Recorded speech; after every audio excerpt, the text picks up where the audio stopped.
Child pornography website રેકેટમાં તમારું નામ ખુલ્યું છે તેવું કહી એક મહિલાને ડિજિટલ એરેસ્ટનો ભોગ બનાવી 1.89 કરોડ પડાવી લીધા।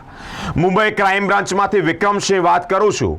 તેવું કહી 7 મહિના સુધી ટોર્ચરિંગ કરવામાં આવ્યું અને મહિલા સાયબર ફ્રોડનો ભોગ બની ગઈ। ડિજિટલ એરેસ્ટ મિત્રો હાલ અત્યારે દિવસે દિવસે સાયબર ફ્રોડના કિસ્સાઓ વધી રહ્યા છે।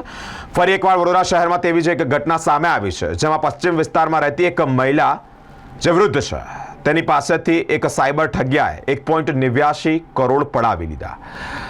મિત્રો તે જ અંતર્ગત આ મહિલા મેદાને ઉતરી છે અને સાયબર અવેરનેસ રિગાર્ડિંગ જે અમે ટોક કરીએ છીએ તે જ અંતર્ગત તે આ બધી બાબતે માહિતી લઈ અને તેણે સાયબર ફરિયાદ પણ નોંધાવી છે। સાયબર ઠગોએ શહેરના પશ્ચિમ વિસ્તારમાં રહેતી વૃદ્ધાને ડિજિટલ એરેસ્ટ કરી રૂપિયા 1.89 કરોડ પડાવ્યા છે।